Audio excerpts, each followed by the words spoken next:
Síguenos en las redes sociales. Búscanos @Sol1065 FM, una estación RCC Miria. Bien, señores, vamos a conversar con la doctora Evangelina Soler. Ella es la presidenta de la Sociedad Dominicana de Neumología y Cirugía del Tórax. Buenos días, doctora, ¿cómo está usted? Buenos días, Julio. Buenos días, querido público. Estoy muy bien, gracias a Dios.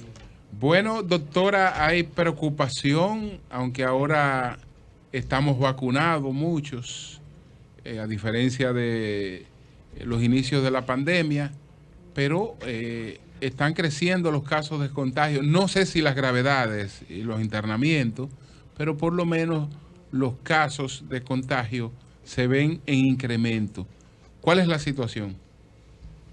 Mira, Julio, definitivamente que sí hemos estado presentando un aumento de los casos en los 2 últimos meses, producto de la presencialidad escolar. Pero si te fijas, se ha mantenido en especie de meseta en las 4 últimas semanas, no se ha producido un incremento sustancial por encima de lo que ya se produjo como ola, en fin.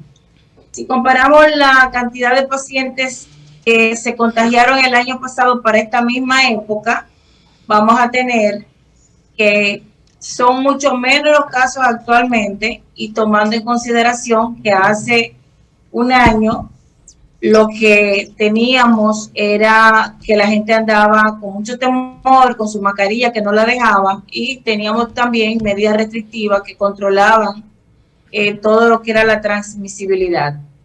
Hoy, con una apertura, ya no tenemos las restricciones que teníamos en esa época, y la gente también ha relajado las medidas sanitarias, la gente anda muy confiada, no utiliza la mascarilla, y sin embargo, lo que estamos viendo es que lo que es la ocupación cama y la ocupación en cuidados intensivos ha bajado de manera sustanciosa. Eso, si tú extrapolas la información de una manera práctica, tienes que darle un sentido a lo que es el proyecto de vacunación, los vacunados que ya sobrepasan al 55%, y definitivamente que el impacto positivo que ha tenido la vacuna ha de referirse de una manera pragmática, porque la cifra de los que están hospitalizados graves es mucho menor que lo que tuvimos hace un año.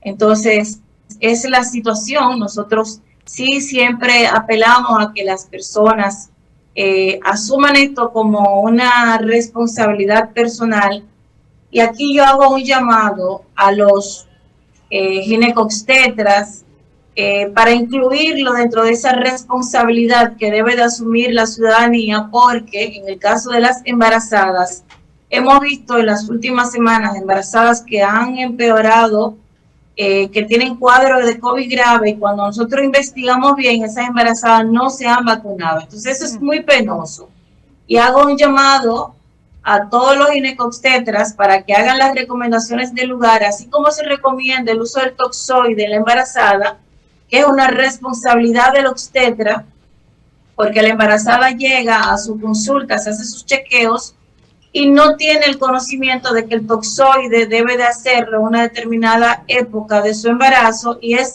responsabilidad del obstetra vigilar porque esa embarazada llegue a feliz término de su embarazo sin ningún tipo de complicaciones prevenibles. Y es lo mismo que pasa ahora mismo con el coronavirus, donde la responsabilidad de la vacunación contra el coronavirus recae en el profesional que maneja la información.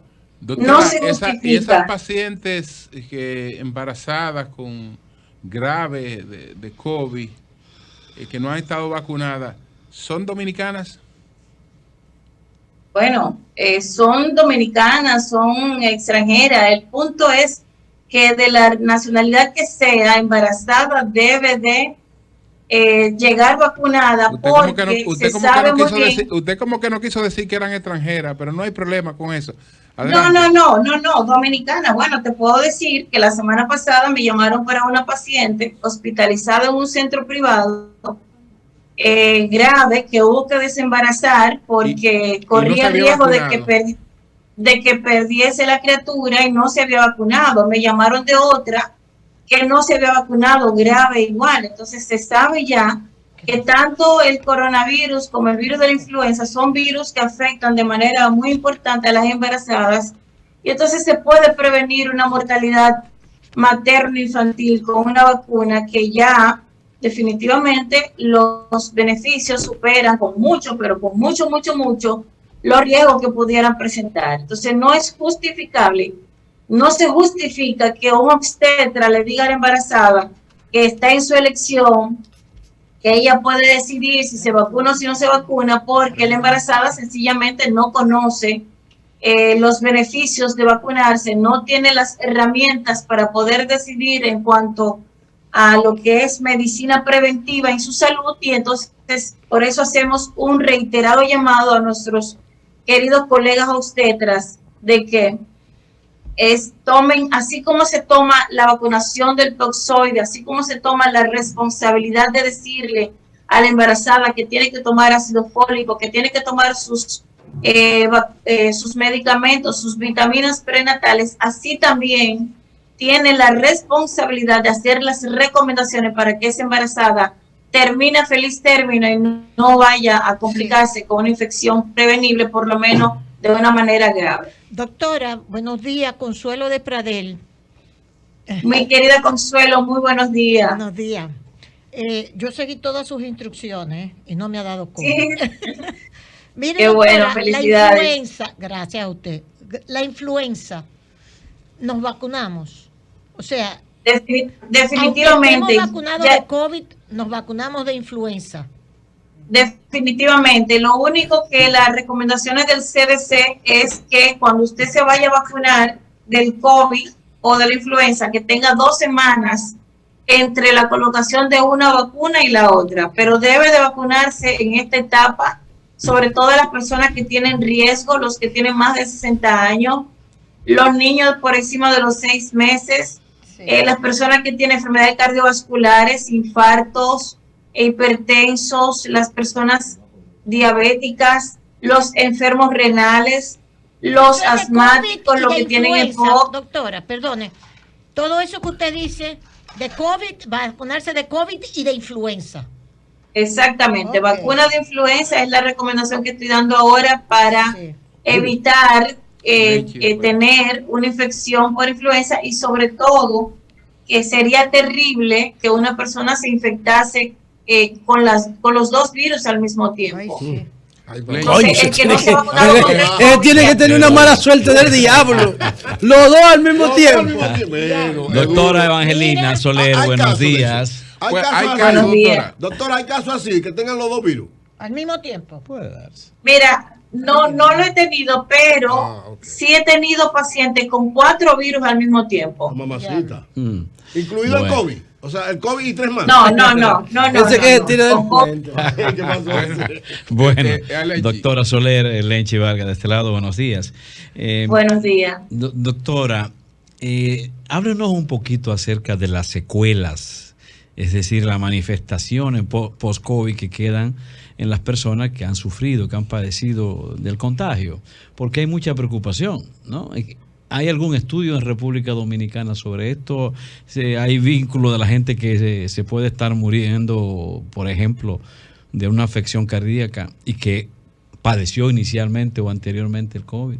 Y la segunda cosa, doctora, el tema de la tercera dosis. Científicamente eso realmente está demostrado que es necesario, porque en los Estados Unidos hay una discusión, pero el gobierno ha dispuesto o ha dicho que con dos cuotas es suficiente. Sí. Mira, la primera pregunta tuya respecto a las complicaciones. Nosotros celebramos en este fin de semana nuestro congreso de neumología y tuvimos una participación estelar de nuestro querido colega, el doctor Pedro Ureña, que todos ustedes bien conocen. Así es. Sí. Y nos llevó a una ponencia sobre complicaciones cardiovasculares post-COVID.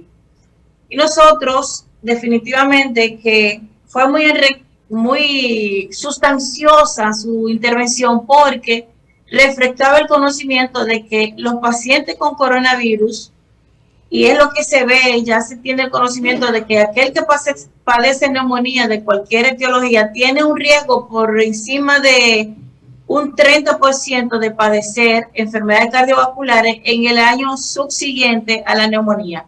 Y ahora con esto del coronavirus se ha visto un incremento del riesgo cardiovascular cuando la persona atraviesa, ya sea leve, moderado o severo, la infección por el coronavirus.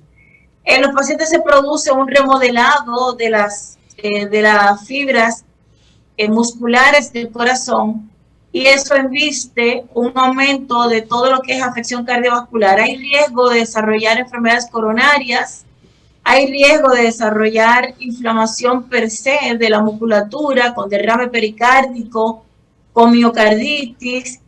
En definitiva, las personas que han padecido COVID deben de tener un chequeo importante, hacerse su ecocardiograma. Hay modalidades ahora mismo de detección de esa inflamación de esa musculatura del músculo cardíaco. Y es importante, sí, que el paciente, aun cuando haya padecido un COVID leve, vaya y acuda tanto a su médico tratante como a su cardiólogo para hacer ese seguimiento importante en esas próximas semanas, meses y hasta años, porque con la experiencia acumulada ya con respecto a las neumonías, en el contexto de los pacientes que hacen afección cardiovascular y sumando aún más el grado inflamatorio que produce el coronavirus, es muy importante que la población sepa que debe de hacer su chequeo cardiovascular. Otras complicaciones son, por ejemplo, las reconocidas a nivel pulmonar, donde la afección puede ser desde una afección aguda con inflamación, pudiendo producir procesos neumónicos, pero también se pueden producir procesos inflamatorios ya un poquito llevando a la fibrosis del pulmón, que en la mayoría de los pacientes suele revertirse pasado 4 o 5 meses. Pero los pacientes que tienen ya un daño preexistente, como los pacientes que tienen enfermedad broncopulmonar obstructiva crónica, o sea, aquellas personas fumadoras crónicas, pueden tener un daño perenne, un daño donde el intercambio de gas se afecta y esas personas terminan siendo dependientes o inválidos respiratorios y necesitan estar suministrándose oxígeno para poder mantener una cotidianidad, poder tener una vida acercándose a lo cotidiano y a lo normal. Otras afecciones que se sabe ya y que se sigue investigando son las neurológicas. Esas personas pueden quedar con lagunas. Una persona que le da COVID de repente te dice, mira, yo tengo unos lapsus mentales, me quedo como que se me olvidan las cosas. Otras quedan con un poquito de sensación de falta de olfato durante un tiempecito, lo recuperan al cabo de 2 o 4 semanas, pero eso todavía falta mucho tiempo para que se pueda estudiar de manera adecuada el impacto que tiene a nivel del sistema nervioso central. Las afecciones cardiovasculares son ampliamente reconocidas. Los pacientes con coronavirus tienen mayor riesgo de un daño endotelio vascular. Cuando hablo del endotelio, es ese tejido que recubre los vasos sanguíneos, lo que hace que se produzca un éxtasis de sangre, o sea, se acumule la sangre y se fomenten pequeños coagulitos, los cuales pueden llegar hacia el pulmón, hacia el corazón, hacia el cerebro, y producir trastornos de la coagulación de la sangre. Entonces es importante también el registro de esas pruebas, como el dímero del fibrinógeno, y la determinación de ese daño con un Doppler de miembros inferiores, que por lo regular nuestra recomendación es al mes de que el paciente ha padecido el proceso. José. En definitiva, faltará mucho tiempo para poder establecer cuáles cosas quedan después de haber padecido el coronavirus. Doctora, hay muchas personas que seguimos utilizando con cierta rigurosidad el tema de la mascarilla en los lugares públicos expuestos de mucha gente. ¿Cómo el tema de la mascarilla, el uso del alcohol y el lavado frecuente de manos han impactado en la circulación de la influenza y de otros virus en República Dominicana? Y si usted recomienda que sigamos esa misma rigurosidad con el uso de la mascarilla del alcohol y del lavado de manos frecuente, aunque estemos vacunados? Mira, la mascarilla definitivamente que es, yo digo que es la piedra angular en la no transmisibilidad del coronavirus. Yo tengo familias completas que ninguna se ha infectado, ninguna. Están sí correctamente vacunados, pero ninguna se ha infectado y es gracias a esto. Y comparando las cifras del año pasado respecto a ahora, tenemos que el año pasado hubo 0 influenza. De hecho, yo tuve que votar 20 unidades hubo de 0. vacuna. Sí, porque todo el La mundo tuve tenía que mascarilla. votar porque no se colocaron. Ponte la Hubo mascarilla, 0 bueno. influenza el Sí, año yo la pasado. uso, ¿Por lo qué? que pasa es Por que esto, cuando nadie por está el hablando, uso de la no mascarilla. eso. Ahora, este año, debido a la presencialidad escolar, los niños, que son los portadores de esos procesos virales, Son tenemos vectores. no solamente la influenza, tenemos metaneumovirus circulando, tenemos virus sincitial respiratorio circulando, tenemos otros virus, una gama importante de virus circulando ahora mismo, y es precisamente por la presencialidad y porque esos chiquitines es muy difícil controlarlos y tenerlos con una mascarilla puesta. Y se ha visto un aumento, un incremento, sí. Habitualmente para esta época, en los meses de noviembre, diciembre, enero, febrero, hay un repunte de los casos de influenza porque son virus estacionarios y definitivamente si comparamos, la mascarilla es la gran barrera. Respecto a la tercera dosis que me preguntaste ahorita, José, te puedo responder que sí, se ha demostrado que la tercera dosis, en el caso nuestro, y nosotros aplatanamos la información, no podemos comparar nuestras estadísticas con las estadísticas norteamericanas y de otros países que vacunaron, hicieron otros esquemas de vacunación. Ellos vacunaron con Pfizer, Moderna, Astra. Nosotros tuvimos nuestra genial, fabulosa, oportuna vacuna Sinovac. Sí. Pero recuerden que Sinovac tenía apenas un 50% de efectividad para Esa que no te buena, contagies. doctora, la que no ha servido la rusa, porque en Rusia todo el mundo está contagiado. Pero es porque no se han vacunado, Julio. No se han vacunado. En China, la de China dio resultado. Bueno, la China nos dio resultados, definitivamente. Yo estoy totalmente de acuerdo contigo, Julio, pero nosotros tuvimos que apelar a esa proactividad para poder reforzar un poquito la actividad inmunogénica de la vacuna del coronavirus que teníamos en ese momento, la Sinovac, porque la protección alcanzaba solamente un 50% y pasado unos meses pues bajó, se demostró científicamente que baja la inmunidad por esta vacuna, aunque queda en parte la inmunidad celular que representa aún cierta protección, pero hay que tomar en cuenta que la efectividad de esta vacuna es apenas un 50% y por supuesto sí ya está demostrada. Se hizo un estudio acá en nuestro país con los que tienen tercera dosis y se ha demostrado que la efectividad de la tercera dosis está muy por encima de aquellos que tienen esquemas de 2 vacunas. Y además, de una manera muy pragmática, nosotros lo podemos ver porque los pacientes que llegan complicados son aquellos que tienen apenas 1 dosis, 2 dosis, pero aquellos que ya tienen su esquema de 3 dosis, lo que te dicen en la consulta es: doctora, a mí no me dio prácticamente nada de síntomas. Bien. Y eso es gracias a nuestra vacunación. Bueno, doctora, muchas gracias a la doctora Evangelina Soler, presidenta de la Sociedad Dominicana de Neumología y Cirugía de Tórax. Gracias, doctora. Gracias a ustedes por la invitación. Feliz día. Síguenos en las redes sociales. Búscanos @Sol1065 FM, una estación RCC Miria.